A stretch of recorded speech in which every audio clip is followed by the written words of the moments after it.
Hey guys, so we are back at it with part 2 of the analysis of the 22 Drytron list from LCS 9.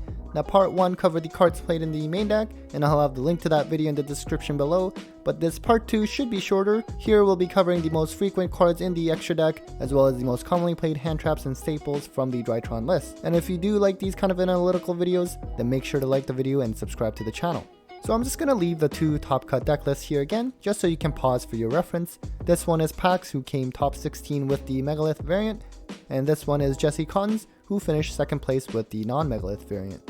Alright, so let's get right into it. For the extra deck monsters, they were pretty much all just played at once, so we're not going to cover the ratios. So for this part 2, the percentages you see here represent the frequency of the card being played in the Drytron list. Similar to part 1, I'll be providing the numbers for the Megalith variant at the top and those for the non-Megalith variants at the bottom, so keep that in mind. So what you see here are the top 5 most frequently played extra deck monsters in Drytrons, being played in almost all of the list. Union Carrier is a must since it lets you take Dawn Knight out of the deck and equip to it, and then once you send away the Union Carrier, Dawn Knight will go to the grave and allow you to Foolish. All the Drytron monsters are level 1, so Link Karibo isn't too surprising, and you see the Nightmare monsters frequently in Drytrons as well, with Unicorn and Phoenix, as well as Cerberus. Access Code Talker was present in all lists except for one, a Megalith variant. It's there to provide your OTK. Now of course, there's a wide variety of extra deck monsters played in Drytrons, and I can't show everything, so here's at least the 10 next most frequently played extra deck monsters in this table. I also highlighted some of them visually on the right, as you can see with the AA Zeus and Assemble Nightingale being played very frequently as well.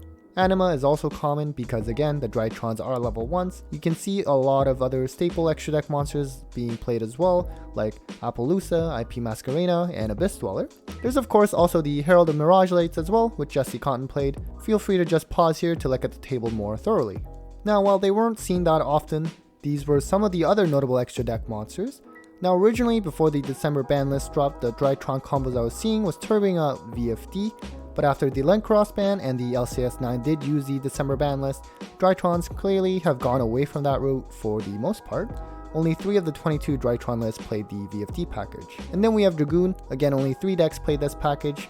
Easy to bring out, but the common theme with the top decks nowadays is that they generally don't need Dragoon. Another monster I thought I'd highlight is Artifact Dagda. It's a pretty interesting take because after you use the Megaliths effect, you trigger Dagda to bring out Scythe and set it, and then pop it with Tornado Dragon on your opponent's turn. It was only seen in 4 lists though, and Pack's Megalith list did not play this either.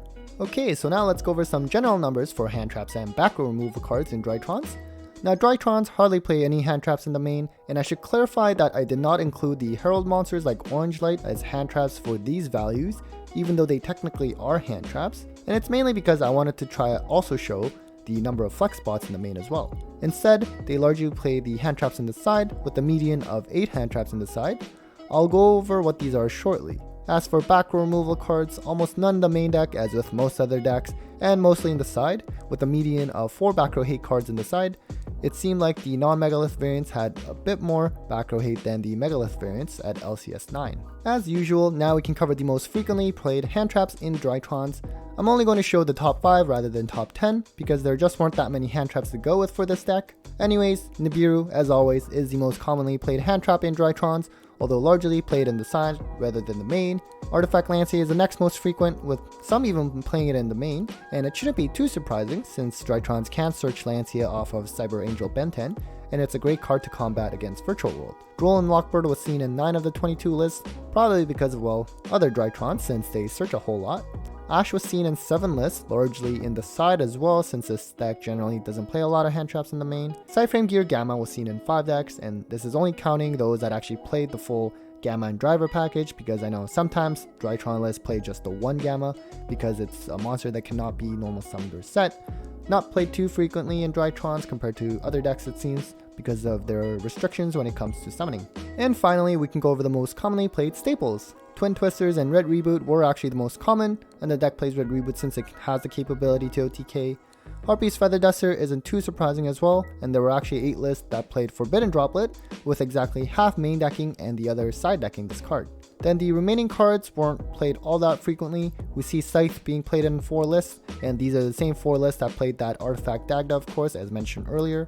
Then we do have Cosmic Cyclone seen in 4 lists, but we also have a slew of traps that were played in the side. We have cards like Needle Sealing and Torrential Tribute, as well as Trap Trick to get access to normal traps like these.